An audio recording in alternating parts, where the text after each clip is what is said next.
Good evening, good afternoon, ladies and gentlemen. Welcome back to High Top Sports. Got a lot to go over. DJ Lagways, some optimism there from Mr. Billy Napier. Stephen Harris joins the show for Champs Corner. We talk about his reaction. We break down some film. We talk about a little drama that's going on with Mo Mama ETN and Can't. It's a good one. It's a beautiful Monday afternoon. Outside of, the result on Saturday, we're back to civil war in Gator Nation on what side are you on, pro-Billy, anti-Billy, who knows anymore. It's mayhem.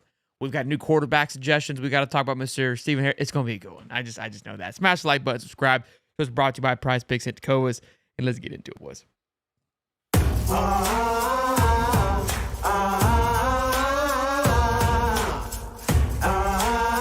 Mr. Harris, good to see you. Yes, sir. Good to see you too, boss. How you doing, man? Doing well, man. Doing well. Watching you fire up the timeline per usual. As you know. Yeah, man. They on my head right now.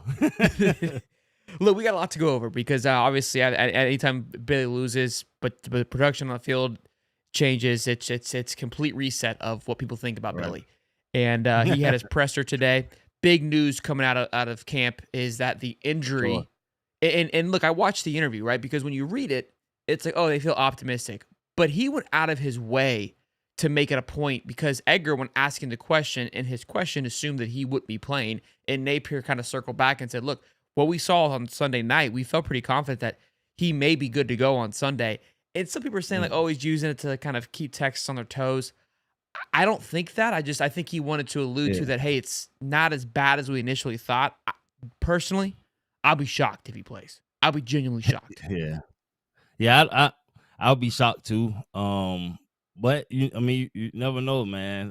Maybe he just that blessed of an individual, and it was just a little tweak, and we didn't want to injure it more. The athlete in him, I don't believe he can go out there and play less than 100% because his natural instincts are going to take over, and you probably don't want that happening if it was just tweaked a little bit. But when I saw it, just how he grabbed it, and I knew for sure it was a hamstring. I just thought it would probably be worse. But great news. I don't think he plays, but you just never know. Going back to Texas, that's his home state.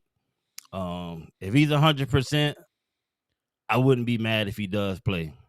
If he's 100%, but I don't think he would play unless he knows he's 100%. He's not going to go out there and halfway do it. I mean, the season's not over. We still have a lot to play for. So I know we want to try to knock one of these guys off before we get to Florida State. Maybe he sits this one and come back the next one. But if he's 100%, I wouldn't have a problem with him playing, given the injury. If it was a knee or something like that, or shoulder, I wouldn't agree with him playing or trying to come back. But like you said, soft tissue. So if the doctors say he's good and he feels good, I wouldn't be mad. Yeah, I guess you can kind of put some precautions in. And look, it's not like, typically when you see these hammy injuries in the NFL, it's usually with a wide receiver or running back, which their entire job inclines to be going 90-0 every single play. So that's when it gets, nagged again. Obviously, he has the ability to run. He can maintain it. Unfortunately, when you kind of just that athlete, when you kind of get more comfortable, you snap and you do things. So I'm 50-50 again. We don't know. I think we all have our opinion because we know how these injuries can go about. I feel that Napier and BJ, if they feel that there's a possibility of re-injuring it, but like you said, re-injuring a hamstring, it's not like could become detrimental. It's just something that you kind of nag with, and it's like, look, you may have to play on a sore hammy for the next 3 weeks, but it's not detrimental to your career. Again, I'm not a doctor, so I'm not gonna act like I am, but it'll be something we definitely keep an eye on. I bet it comes out questionable. And so we'll see. I'm glad it's not worse. The way that he, and again, people I saw some Georgia fans kind of give him crap because he got carted off. But again, when it, whatever happens, it pops and makes a sound. The last thing you want to do is make it worse. So it's like, I'm not going to move because it hurts. Those hamstrings are serious, man. They hurt, man. And if you pull one or tear one, it's the recovery process can be lengthy. Just because it's very nagging. It's a very nagging type of injury, and there's always a chance for it to kind of re-injure if you're not 100%. So if he's not 100%, I say don't do it. 85, 90 is not good enough. The future is too bright for him for us to put it on the line right now. So the most important thing is getting him healthy. Does give us an edge against the team we're facing for them to prepare for him. But if he's not 100%, he better not be on that field. The buddy says he lives in Georgia, and everyone up there was saying they didn't even try. I mean, look, there's this. I have a Georgia buddy, and I talked to our Georgia guy. Like they realized what happened. They were in serious. They were feeling it. They know. Yeah, they were nervous. And look, it was a good game all in all. And this isn't moral victories. I can hear it already. I can hear them chirping. Let's talk a little bit about before we get into the drama and all those things, and then the film breakdown, and we'll talk about the ETN stuff here in a minute, which was fun as well. Let's continue with Napier's presser. So a couple of things. Edgar, it was funny how Billy feels very confident, more than he's felt this whole time. No tappy, no jittery, just. Because I think people are noticing the change on the football field. And even Edgar was kind of like, man, isn't it kind of crazy with all the shit you're going through that this team is still bought in? And Napier was kind of I think surprised by the question of wow, this is a softball here. This is promising. But the other thing that we're going to talk about too, obviously, it doesn't look like Lagways going to get the start. So the quarterback situation, which you created an entire, me and Cody were going each other's head. So I told him I'd call you out, and here we are. I'm going to call you out on it. Just because you're the champ, don't mean sometimes you get bad opinions. You know, I mean, Greg Smith. You got your damn mind. We'll get into that. So Aiden Warner, because people were asking about Clay Millen, obviously the transfer from Colorado State. I think he had some great accolades before he came over. There was a rumor that he wanted to redshirt. All these things were going about. But in today's presser, Napier said that Aiden came in and took his spot from him. Now, yeah, given he was a third string, and now people are saying there's so many levels to this.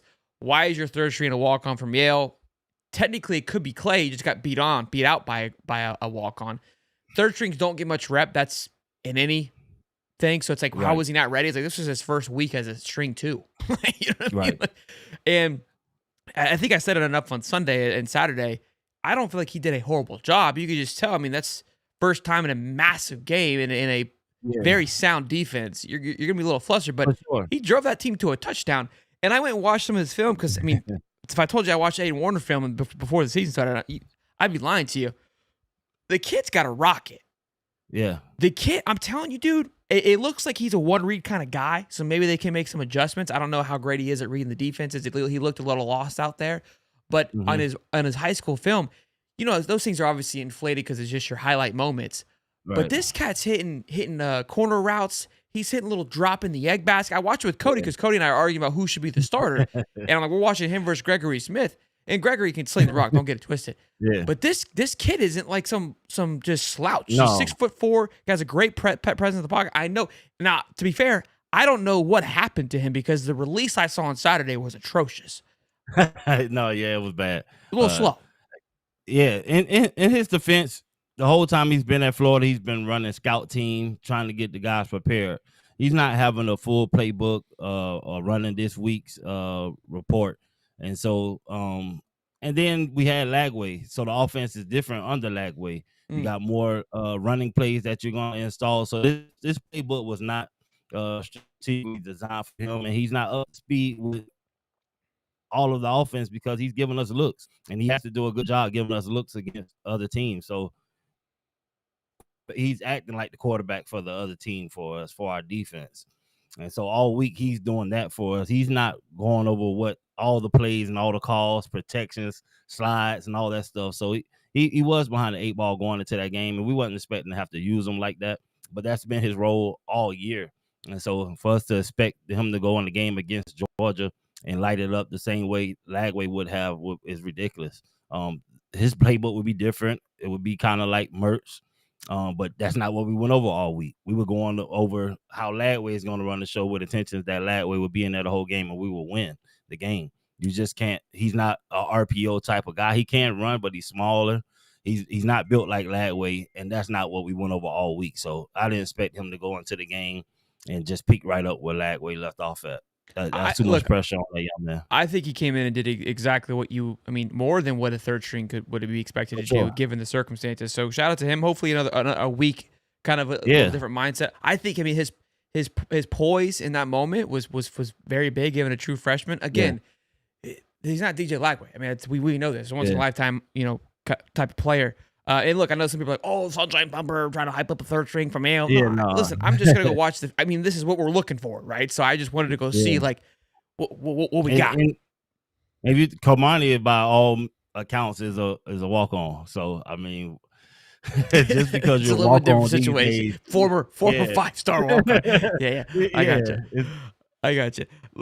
The other thing I wanted to go over that I found, it- again the whole Billy thing, because you're obviously, I think you tweeted out that this team, the way they're playing behind Billy, you trust the process, and that's where there's look. I mean, I think in a weird way won a lot of people over this weekend. I've kind of said I'm Yeah. indifferent with it. From my opinion, I feel like I kind of have my thoughts on this. There's some things that I still question that I think a lot of people are.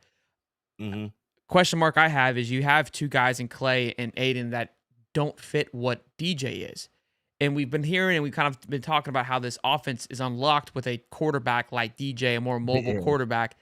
And these two guys don't carry to possess those same type of things. So, I that part is kind of weird to me. I would love to ask that question of like, hey, why? Graham Mertz, I understand that was a filling kind of guy. I can Mm. overlook Mhm. that.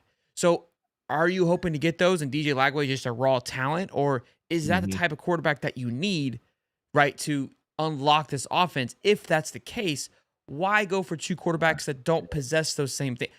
Again, those are kind of over the top things. I don't know. I think that's again where the people kind of him not being ready and the stars. You can do. There's so many levels to this. My Yeah. bigger question is the type of quarterback that he is. I think I'm not saying he's not good, but just what we've Right. seen work in this offense, I felt like he probably isn't the best guy, but I could be wrong. Yeah. No, I fully understand what you mean by that. If you're saying you need a dual threat quarterback, why don't we have more dual threats on the roster? Mm. But basically, and Not that he I didn't go can't try to answer get that. them. Not that he didn't Yeah, go get yeah, them. Rashada, Marcus Stokes, yeah, Simmons, those guys possess those things. Obviously, yeah. we swung, not missed, but they all of them have their own stories of why it didn't Yeah. work out. I think, for as far as trying to create a roster for this year, you only have so many spots. And I believe we already knew Graham Mertz was going to be playing. So then you got Lagway, and then you try to find somebody else that kind of fits that mold this year. Knowing that you had those two guys that were going to be battling it out anyway, it's kind of hard to get someone of high caliber, knowing they're already going to be sitting behind a senior and a freshman that everybody's touting around. No one really wants to come behind that. That's going to be of high quality in that dual threat situation to me. But we still need to get someone. It's too late now, but that position needs to be stacked up moving forward if It, he's going to be here. yeah, I mean, right now, I mean, the class doesn't look to be supporting that either, but Yeah. that's another conversation for another day. But I do want to talk about the coaching situation too, because I Hmm. thought about it because everyone's obviously calling for his head and everyone has their list. And when you kind of take a step back and look at it, there's an interesting point. Before I do that, though, I do want to give a shout out to our sponsors because the game's about to start, and I want you to be able to get in on this action with Prize Picks. You guys have been hammering the code High Top. Prize Picks is continue to be partnered with us, which we love and we appreciate. So continue to use the code Prize Pick or code, excuse me, High Top at Prize Picks. And right now, this is the line I got going. K. Dotton, they ain't a body to throw to in Tampa, except Mr. K. Dotton from Baker Mayfield. And Baker has been slinging the rock, baby. Okay, so more than 55.5. I love it. Baker, more than 1.5 touchdowns. This might be a little bit dicey, but they like to sling it into the end zone. They don't really run it into the end zone too much. So he's been getting it almost all year, I think, besides one game. And then Patty Mahomes, you can toggle between the yardages, maybe a little bit easier, a little bit harder. I tapped down a little bit to that 199 with Yeah. DeAndre Hopkins. Made it a little bit easier to get, so it takes down the percentage. But take a look at that. More than 199.5 for Patty Mahomes. I like it. And again, what I love about it is just a quick return. As soon as the W's in there, it's within 15 minutes. You can rock and roll, go play maybe some, basketball or what have you. We've got college hoops on tonight, 8:30 the Gators start. So check that out. Again, download the app Prize Picks. Use the code HIGHTOP to get $50 instantly when you play your first $5. Again, that is use the code HIGHTOP. Prize Picks. Run your game. Now, I do want to talk about the coaching situation because people have their list, and their lists have been flying around. And look, I've been part of this as well too. Lane Kiffin, Ryan Day's now being slung around. James Franklin was on people's list. Lincoln Riley. Who else? Kurt Singetti, right? The big splash, the big hire. And I was kind of like blinded of like, yeah, we're gonna get the big hire. Go look at the last decade of Florida football coaches' hires. Not a one has made a splash, my friend. You know the little splashes in the Olympics where you get like a little boop? That's what they've been. Urban Meyer was a bloop that turned out to be good. And look, those guys had promise, right? But it wasn't a big splash hire like when Lincoln goes to USC. That's a splash hire, right? Florida hasn't done that. And the biggest thing we keep narking on is that the UAA is not bought in. The UAA has been behind on the NIL. The UAA has been behind on the facilities. So why we think with no president installed, with the UAA not bought in, and clearly there's a divide now with the boosters in the UAA, that all of a sudden, after 20 years of never making a big splash hire, we're now going to do it? You know what I mean? And this isn't like a pro to keep Billy or what have you. But before we start, again, there's that weird nuance of like sometimes it's not always better. The next one isn't always better either. Unless you can guarantee me it's going to be X, Y, and Z. And again, Dave mentioned Ryan Day. I'm like, okay, well, how are we going to get Ryan Day? Well, Ohio State's going to fire him. Okay, so with $19 million behind backing him, with a top 3 recruiting class for the last 10 years, he couldn't win one. But we want to go get him, and he ain't got half that shit going behind him. Like, there's just so many things to me that it's like, we want to think that we have the ability to go out there and snap, and we put this list together. But in reality, like, have we ever shown to go out there and do those things? No, we haven't. And for me, I was on the Billy train during the off season when we were working out, and I'm seeing all the pieces we were bringing in and watching what they were doing. And I like what he does as a head coach. I wasn't keen on the offense part for him being an offensive coordinator. And my big thing was I needed to see how it looks with DJ. Of course, in the beginning of the year, we got off to a bad start. The guys wasn't playing at the level I believe they should have been playing off, and I put that all on the coach. Now seeing them turn it around and it being what I believed it could be, and then seeing Lagways within this system, I don't believe his play calling is all that bad with the right person. Now Lagways has a cannon for an arm and all this stuff. I'm just talking about schematically what it does, his offense does when you have that threat at the quarterback. Besides him throwing the ball, obviously we see in the games he started, he hasn't completed that many passes, but the big plays have been open and we're able to get more going in the running game because he's a threat at quarterback with the ball in his hand. Seeing that and the way the team responds to him makes it hard for me to just move on into an unknown situation. Like you said, these coaches, the previous coaches we got wasn't big name hires, and all of them wasn't guaranteed they were going to come in and do their thing.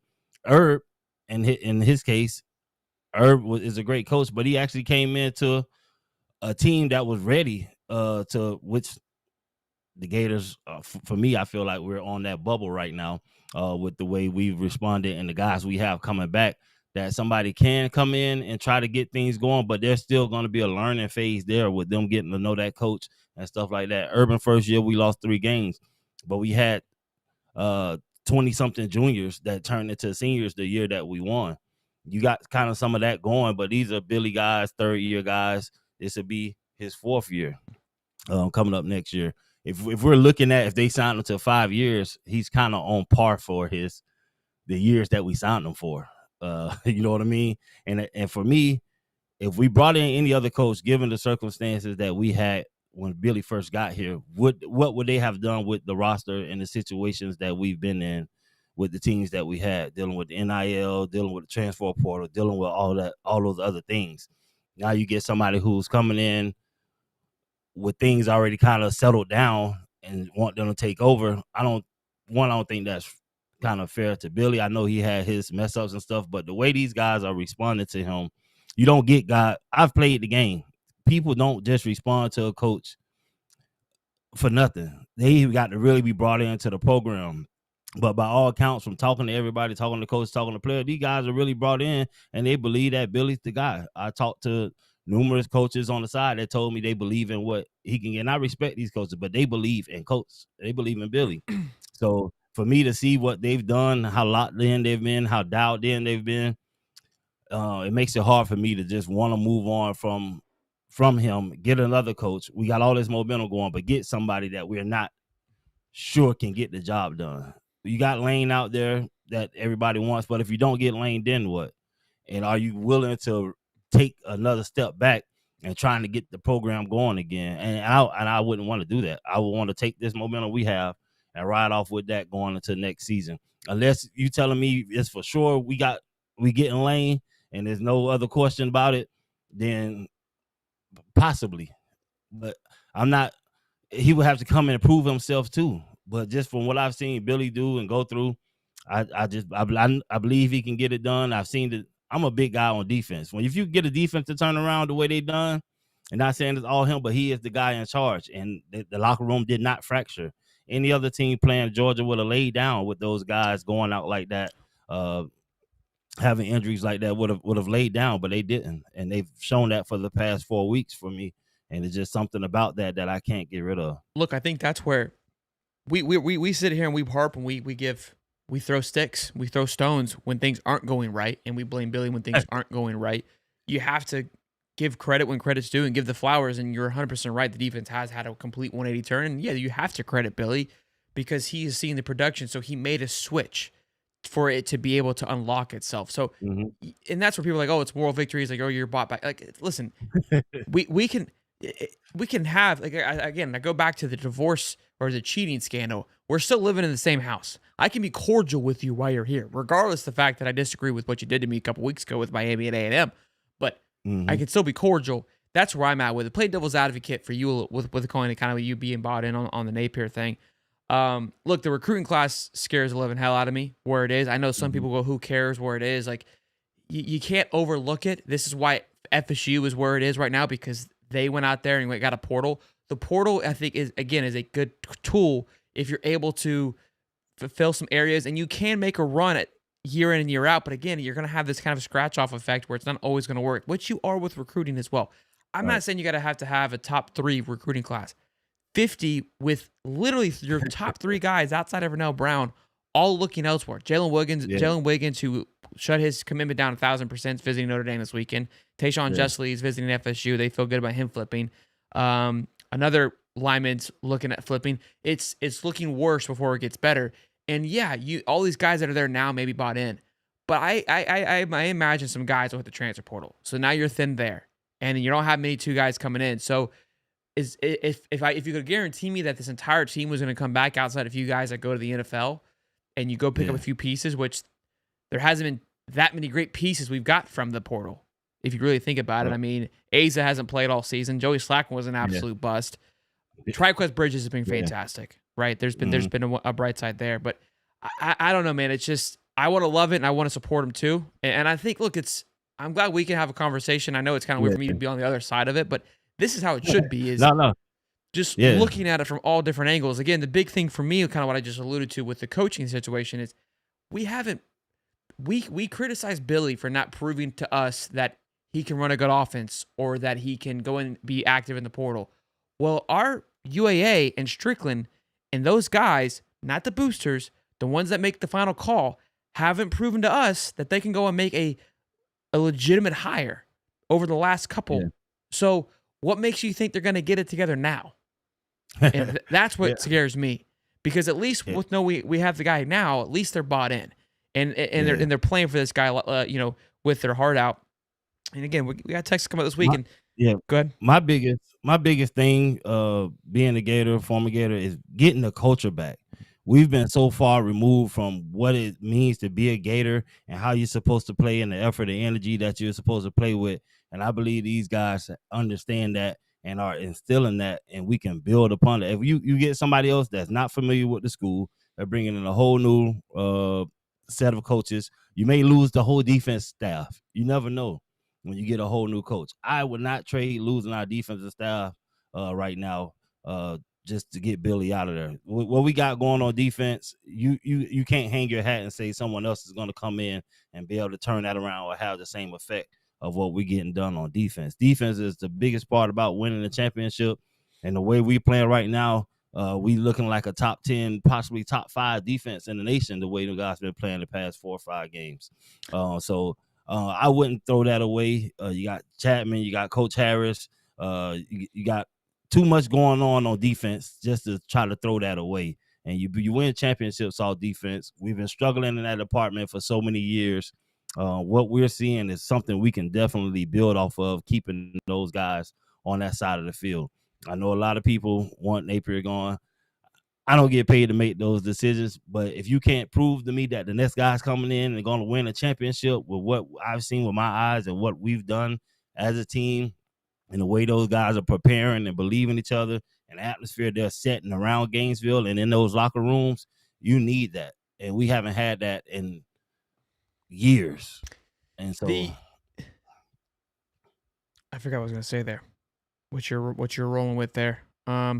On this defense. Yeah, look, I agree with you though with the defense and how the coaches and these guys got them all bought in and rock and roll, and it's been fun to watch them being bought in and performing at a high level. And we're gonna watch them film here in just a minute, but they're playing with a passion, playing with anger. And we're gonna kind of talk about that with the ETN situation here because it carries into that a little bit. But look, I think the other part of it with the boosters that people, we don't see because I think the NIL has changed these things. But again, boosters have always impacted recruiting. And this is kind of the ugly side of it. It's kind of always that hearsay thing. But they're the money man, the bag man. They're dropping cash for these recruits. And when these recruits are committed to the Gators, legally, NIL and those things aren't paying these kids. Mm-hmm. So if you think these kids are committed to the Gators based off of what could be, you're crazy. Okay. Somebody's fronting the bill to maintain that relationship throughout it. There's a little bit of relationship in recruiting, but it's not as I hope it's like telling you saying it's not real. Okay, boys. I don't mean to bust your bubbles, but it's not like it's like, oh, we love Billy, we want to go play for Billy. That's part of it. The other part of it is like, okay, where's the business side of it?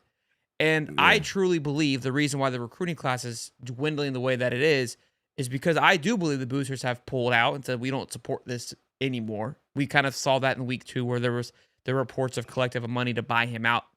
Those things were definitely were somewhat true. How much of it?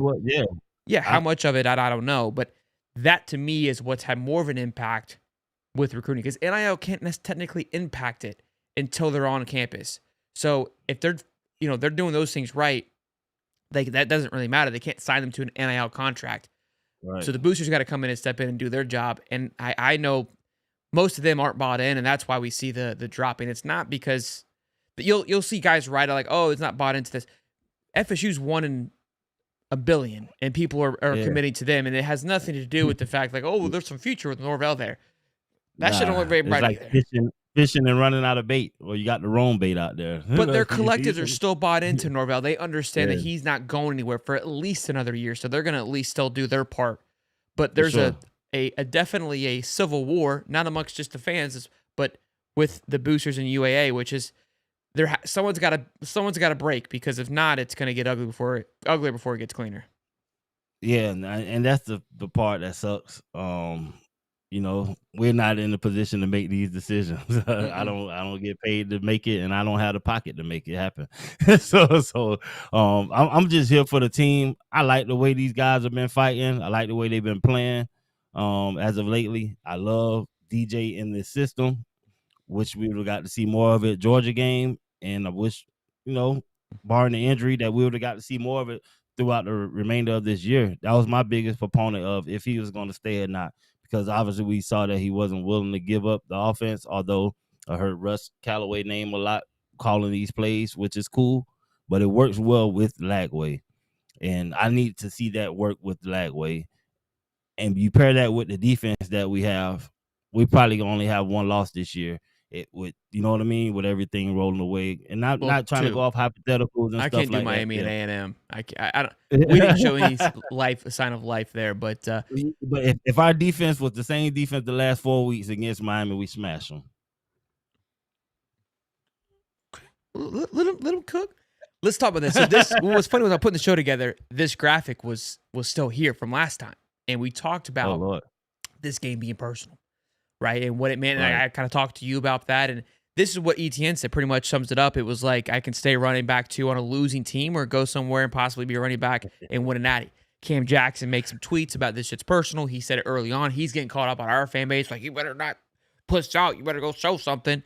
And They show up and put and show out. When this man, you know what I loved is it felt again. This is where I think you were fired up because they were encompassing the passion as we fans have for this game.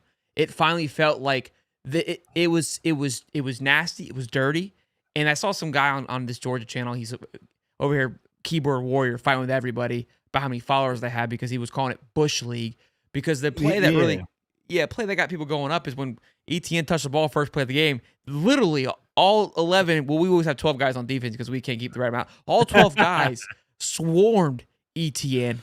Slammed his ass to the ground. And look, I don't condone dirty play or hurting guys, but I'm going to knock your ass out when I get an opportunity. If Banks is slamming his head, look, I don't condone it, but I don't mind a little fighting him. That's not what happened. He actually wasn't slamming his head. He took his mouthpiece. Oh, so he ripped it out? Yeah, he was trying to snatch his mouthpiece out because, ATN will wear the opponent color mouthpiece. He'll have two mouthpieces in, so he'll have the opponent color and his color. So he had the blue mouthpieces in his mouth this game. First of all, Georgia, some punks. Those guys were scared. You didn't. It's Florida Georgia game, and you don't hand him the ball to third down. What happened to first and second down? What happened to let's see who the men are, who ready to battle and run the ball on first down? Well, first play we smashed them up front. They didn't want to hand the ball off. They threw a little pass. Second play, we smashed them again. Then they finally give him the ball on third down, third and short or whatever. And when we made the tackle, everybody was in his face. Everybody was on him. And Banks first was my guy on the D-line all day. Oh, he was playing. I don't know what got in the Banks, but Banks, keep it up. But, yeah, we got that mouthpiece, man. You're not finna, yeah. So we popped him, took his mouthpiece, and they were crying about it. I love that you said finally running back 2 on a losing team goes somewhere and possibly running back 1 and win a natty. Well, guess what, Pumpkin? You were running back 2 and not gonna win no natty. And you quit. You know what he did? You know what he did? He pulled an AR. He went, I'm tired, coach. Take my ass out. I'm getting whooped. I'm getting whooped. I loved it. First play of the game, he ran right into the guard's back and then tried to get up in the hole. He was running with his eyes closed. Looked like he didn't want no parts of that. We was on him all game. LJ got him with a good pancake block on the return of the interception. It was beautiful, man. I love the way the defense played. We played on fire, man. Oh my God, it was amazing. Yeah, I loved it. I was proud of it just to see that those guys get a little rowdy, and then it gets a little bit juicy. All these tweets have been deleted since then, but we're gonna talk about it. We're gonna talk about the team a little bit. Yeah. So Cam Jackson tweeted, he goes, "Man, ain't no way this dude mama done text me talking crazy because he got hurt. It's football. You ain't think he was gonna get hit or something, bro?" Then mad because he took the mouthpiece out of his mouth, dog. And then she tweeted, and she deleted her tweet. She said his whole team was scared of him, so the cowards tried to hurt him instead of playing ball. No wonder he wasn't winning there. They showed us who's the best. Look, I don't give a damn what about any of this back and forth bullshit. Mom, look, she's a mama bear, so I don't really care that she was trying to support her kid. Texting Cam's wild, if that is wild, if that is true. Her tweeting this, I don't care either. Cam's not a liar, I'll tell you that much. No, I don't. Yeah, no, not at all. And he even said he apologized. He wasn't trying to be disrespectful, and I didn't take that at all. I mean, like, you see me, I liked it. You know what I'm saying? I support this shit. Like, I'm all about it. Like, it's unfortunate the game's gotten soft. Again, he told you that this was personal. On the field, I say it's war. I got yelled at in the comments like, "This isn't war." Like, bro, relax. I understand it's not the same thing, but this is you're going to battle.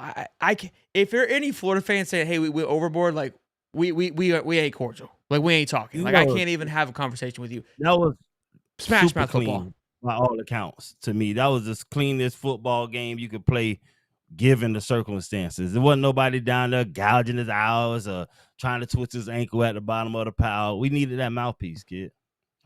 Yeah, I love it. You're right. There's no twisting. There's no eye poking. It was, hey, when you're there, I'm going to hit you. I'm going to hit you hard as I possibly can to make you feel it because you're a traitor. Like, what are we doing here? Like, I don't know. I couldn't believe that these Georgia fans were all rowdy and all pissed off about it. I mean, if roles were reversed, they would have. If he would have we heard all week. J.D. Pilgrim on 3. Trevor Etienne's going to have himself a day. He's going to eat on the ground. He's going to come back and have a reunion party. Useless. Yeah. He been useless all season outside of Texas. I've done told you. His bigger brother too. He a little bitch too. I ain't gonna flex. He's a quitter too. He did it for the Jags. Yeah, I love it. Nobody had his back. I hate getting into this. I try to talk shit about players, especially because I talk to them and stuff, but that game had me fired up Saturday, bro. That shit was there was so much passion. It felt good. It felt like good old Florida Georgia football rivalry where people were just hitting somebody. Like the passion was there, like you said, we hadn't had in quite some time. So I don't know. What did you expect? What were you hoping to have happen? We wanted to see the Brandon Spike No Marino just barking in his face. That's what we want. I want it every single time. But they didn't run the ball the first, second down. They were scared. They didn't want to. I'm surprised. If I'm Trevor, I'm running out there and saying, "Give me the ball." I'm making a statement. Right. Remember how we always said about Montreal? Hit somebody, run somebody over, get the message out. He was literally like, "Where's the hole so I can get away from these guys?" Like that. I couldn't believe. I was like, "This is why this cat was running back too." He didn't leave because he didn't want to be on a losing team. He knew Jaden Ball was coming for his spot. That's why he left. That's why he left. No, yeah, but he's number 2 now at that team, and so 3 look good. Who looked good? 3 for Georgia. He just looked like he was running. Oh, Nate Frazier. Frazier. He did look good. He took the game over for sure and did his thing. Before we get into our film breakdown, boys and girls, be sure to smash the like button. Almost 270 strong in here. Mom, what's up? How you doing? We got a rocket launch here in a couple minutes, right, Mom? I think like 9:40, something like that. Smash the like button, boys. Subscribe. Good to have you here on this beautiful Monday. I know we're all a little probably sore, a little sour. I know we got Florida basketball going on right now as well. But let's other sponsor, Tacova, boys. Listen here. I done got me a slick pair this past weekend, boys. I went up in there. I was feeling. I was a little boozy. Probably not the best thing when you want to go buy an expensive pair of boots, but they got me right where they wanted me. You know what I'm saying? The in-store experience is incredible. I'm trying to talk to them now to where we can use our code in-store because the experience is so worth it that you have to go in. You need to go in, get the free booze they hand you, smell, literally, it smells incredible in there. Try these boots on. I got a pair of ostrich boots. I am beyond ecstatic to wear these bad boys and take care of them. You also can brand them with like 904. They could put like a little Gator. I got a bucking bull on mine on the back of it. Like you can do whatever you want with it. They replace the sole if something happens to the sole for like 150 bucks. That is phenomenal handcrafted boots. You need yourself a good pair of boots, boys. I'm telling you right now, if you don't have it, you've been thinking about it, this is your time to go get it. Go check out, again, to get the discount, go to tacovas.com/hightop. You get 10% when you sign up for emails and texts. That's how you get the discount. I'm trying to get the code so you can use it in store. Just, I'm like, Tacovas, you're killing me. I'm sending people your way. Tell them to put your toes west. Let's make it work. Go check it out, though. Get yourself a nice pair of boots for Christmas. Look good at the Christmas dinner, Thanksgiving dinner, whatever it may be. Slap on a pair of sexy old boots and look good for the old lady. And if your old lady wants some, there's some chicks in there trying on some boots too. She was actually in my photo that I posted on Twitter. People were trying to get at her. I'm like, guys, I'm just trying on a pair of boots. Tacovas.com/hightop. All right, let's get after Tacovas, baby. You know what I'm saying, dude? Yeah. They fit. I think on Wednesday I'm gonna get boot camp. I'm gonna put them on. Cody thought of it. Put boot camp. They sexy, baby. They sexy. No, that's what's up, man. I had to grab me a pair. All right, what are we looking at, big dog? Let's break it down. This just showing effort plays. Gates has been all over the field for us, man. Stephen Harris. Aaron Gates is him. Okay. Yeah, I love this kid, man. We could just talk for a whole hour show about this kid. I don't know if I want a Pyburn jersey or a Gates jersey. I don't know. You might get both, man. I know Pyburn ain't leaving. I don't think Gates would leave either. Like Pyburn ain't ever going nowhere, and hopefully Gates doesn't either. But that would be my concern if Gates leaves, right? I don't think he will. Man. Yeah, man. I think they got something going, man. Everybody's getting some playing time. You're getting good film out there. Keep it going, baby. But yeah, this is him on what's his punt. He's at the gunner position. If you start it over, he's at the bottom of your screen. Down here to the very bottom of the screen. He just flies down the field, man, makes the open field tackle. This is right after he had already made those tackles on in the first quarter. So to see him out there on the punt team, giving full effort, making an open field tackle, man, is just beautiful. The effort this kid plays with. He's not afraid to be on special teams and give maximum effort. Some people get on special teams and don't go all the way, but he's at your gunner position and then comes on the defense and shows out on defense as well. So I just want to highlight him and the effort that he plays with and being on two different teams for us, defense and special teams. My favorite players outside of Percy was a different breed, have always been defensive Yeah. players, especially when it comes to football. Vernon Hargreaves is one of my favorites. The defensive guys always fire me up because it's just rugged. Like they got to grind it out. Like wide receivers is always flashy, and Percy didn't play flashy. That's why I liked him. He just whooped your ass Right. up and down the football field. You know what I'm saying? Like the wide receivers have always been prima donnas, in my opinion. That's their role. I ain't hate on it. I just don't like it. I like the DBs are prima donnas too, but like in like a psychopath killer kind of way, because they got to be. Yeah. Which I love that stuff. Linebackers I love, edge rushers I love. So I love Pyburn. I mean, but my point is, it's been a while since there's been a guy on defense that just makes you feel that. Ventrell Miller was that, but it was kind of like the old, Gramps that kind of just, he was just there. So you loved him because, no disrespect, Ventrell, him. He's doing well in the NFL too, which is great for the Jags. He's just one shitty team to another. You know what I'm saying? But we haven't had guys like this that get me fired up to watch this defense. And Aaron Gates, I mean, I was yelling, fly, Gates, fly, baby. I mean, he reminds me electric. of a Reggie Nelson with more pounds. The way like he Matt tackles, Elam, the way Major he Wright, flies like around. those guys, bro. Yeah. They're just everywhere, just hitting somebody. You know what I mean? I love that stuff. Yeah. I love the kid, man. For him to do it both ways on special teams, giving that energy and effort, man, just says a lot about him and his ability to play football and want to play football. Gates, if you're watching, we love you. Fly, Gates, fly, baby. What we got here? I don't know. You said said to me. Play a little bit. Gotta let it play a little bit so I can see what we got here. This is just another fly, Gates, fly, baby. There's another play by Gates here. Started over. I want to see what the lineman. Yeah, it's another play by Gates here. Making another open field tackle, just like the way he moves to the ball, man. And the guy can tackle. He's just all over the place, man.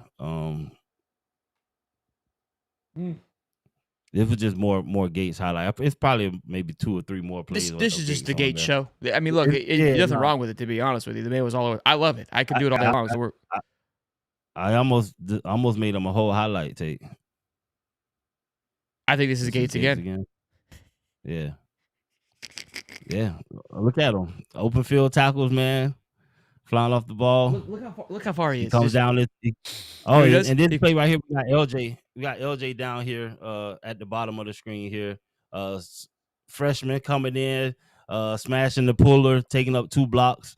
And then you get Gates able to fly in off the edge and make the open field tackle. This is what I was talking about last week, where our safeties or our guys in the back end have to be willing to come down full speed and make these tackles at the line of scrimmage. You see, you got LJ coming in here eating up 2 blocks. Our linebacker gets kind of caught up in the inside. Yeah, I was going to say, Pup could have done a little bit better getting outside, right? That was getting outside, yeah, right. But you got Gates coming down unblocked, full speed to make this tackle. That's the type of effort and energy our defense requires out of our defense. I don't know if he was at safety or the star position here. Safety. He's at safety here. Yeah, coming down from safety position into the box. The deepest man, but the first guy to make tackle for a loss. So that's why he's on this tape. His energy, what he plays with, and he's not afraid to come down in that box and add to the run. And look at LJ just holding his own, big dog. Yeah, LJ as a freshman, man. Yeah, I seen that. I say, wow, that's a big kid, man. He could have cleaned it up, but a little bit better. But for his size, man, LJ out there as a freshman taking on those big guys, ate up 2 blockers, and that allows Gate to come down and make that tackle. Gate to do what Gate does. Isn't that a Gate film? No. This here is 25, man. I had to throw my man Kamani on here. I was surprised to see him playing at safety this game. So he's at the top of your screen up here in the back. Yeah, you see him come off the edge. Like I said, our safeties have to be willing to come up and make tackles, but look at him come up here and just cleans it up. People always saying that Kamani's a smaller guy and this and that, but for his size, he's not afraid to stick his hat in there. He's not afraid to make contact. He's not coming in there timid. He's coming in there trying to blow the guy. Obviously, he takes his legs out from him, but that's a great play from the safety position, coming in and making that tackle. Like I said, you want your DBs and your safeties to be a little loose. You want them, they're not afraid to kill somebody. A little psychopath behavior. It's good for them. I like to see it. Like to see them out there early in the game and playing that safety position. I didn't know that we would have them playing some safety. I thought it would be strictly at corner. Well, when you lose 14 DBs in a game, Mr. Harris. Sometimes you gotta get, you gotta get a little But you still got Georgia on the ropes. walk on. Yeah. Oh, we got here. What we got here? Oh, this play, my guy Banks, man. Look, just watch the defensive lineman. I think he's Look in how the two quick he's out the technique. ball. That's him in the middle there. Yeah, just watch that's all I put it on here for. When I was talking about how we're playing different up front, how we're coming out of our hips, exploding off the ball, he's already 2-3 steps almost in the backfield before the ball even gets to the quarterback hands. Unbelievable. That's what you want to see. Now, Look, he's moving two guys back. Look at this. Yeah, raw power, man. He played with his hair on fire all game. That's what you want to see when you're a coach, a defensive line coach, and you're stopping and pausing. That's why I slow the tape down so you guys can see exactly how fast he's moving out of his hips, and that's the type of penetration you need. And this is a deep drop for this quarterback, but for him to close that space doesn't make the quarterback comfortable knowing that those guys are coming and sitting in his lap. Sure. I believe he completes.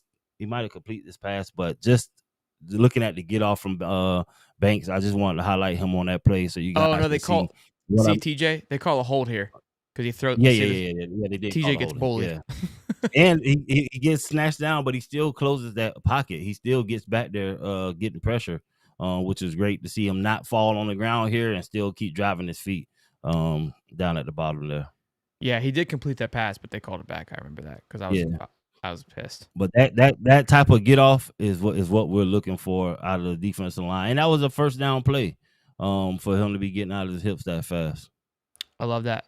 $5 from Gator Tim says Hargraves, Nelson, Spikes, Harris, Alex Knowles, who plays the Lions, Neil Black, Kier Shelton. I feel you on that. Yeah, I mean, there's just the list goes on of guys who just fire you up like that can make a difference on that defense.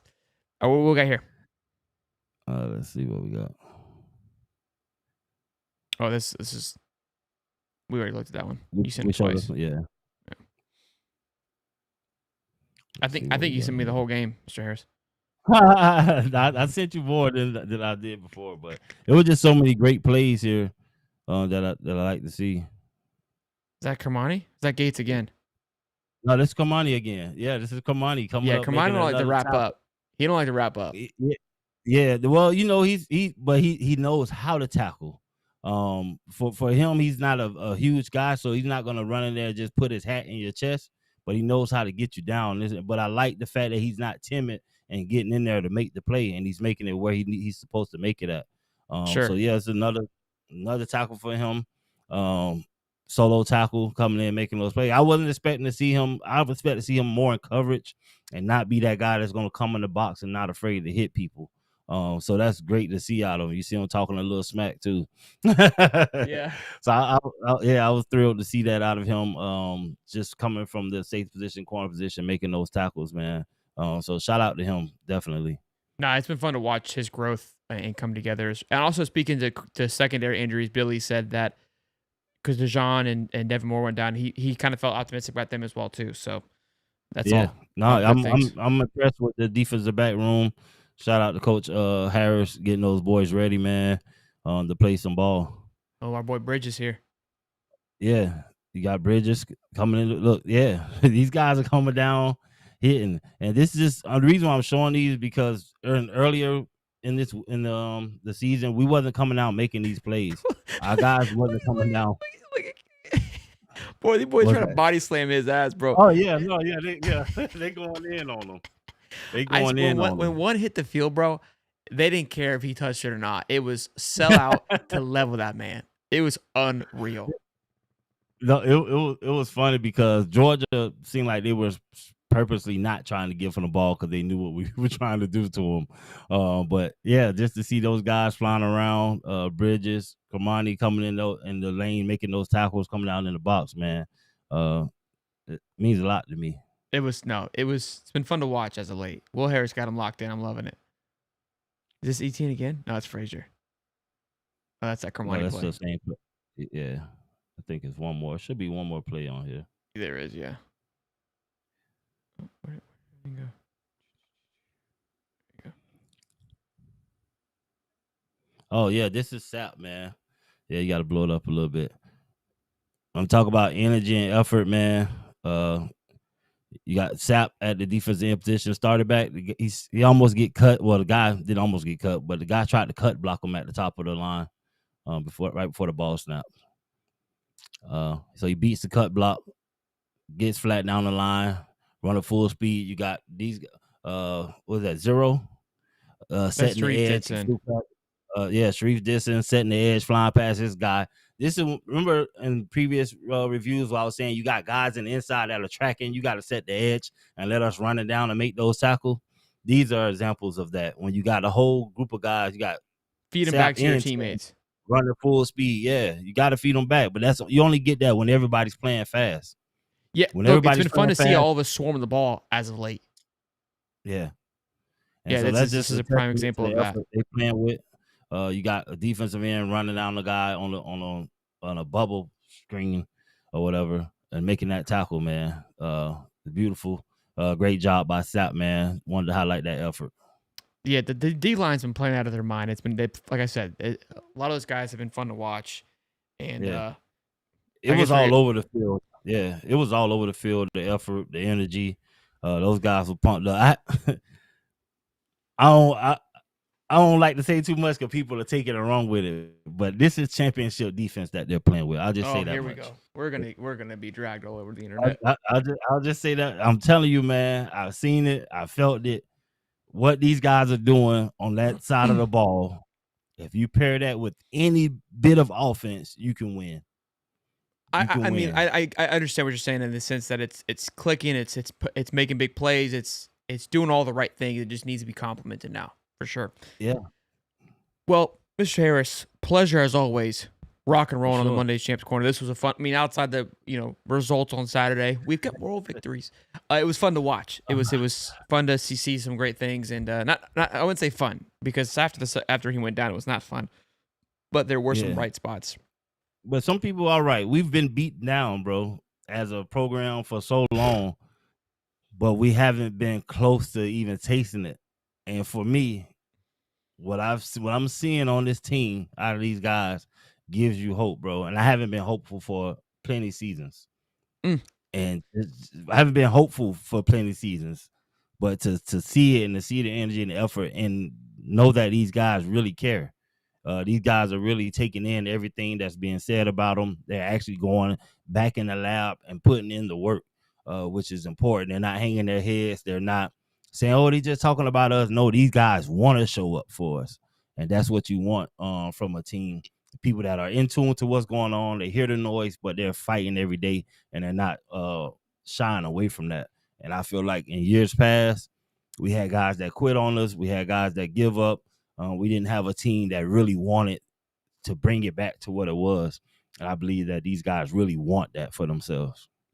Absolutely. I think there's a lot of passion, which that makes it, again, the moral victories that people are clamoring. But even Snell, who's been very critical of this team, and very critical of Napier, said again the same thing. Like two things can be true. I'm still critical of Napier and his ability to do the job, but when this team does well, I'm going to give them their flowers, and they did well on Saturday, all things considered.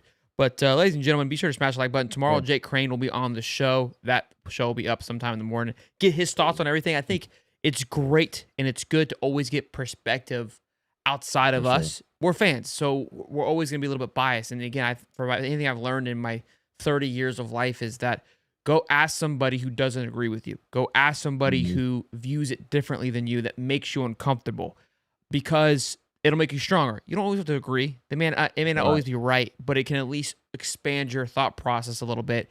And it's always fun to talk to Jake, because what does he care? He's not a Gator fan. He's just going to give it to you how he sees from his perspective. And we know he's got a great football mind. So very pumped to talk to him tomorrow. But be sure to smash the like button, boys. Subscribe. Happy to have you. Good to see you. And yes, Sonic. Get out of here. If anybody want to put in bids, that Trevor Etienne Binky will be going on sale. We'll be auctioning it off. You got to hit me up. We will be selling the mouth guard. Yeah. I love it. I love it. I will yes, Sonic, I will update the link, my man. I will. Boys and girls, be good.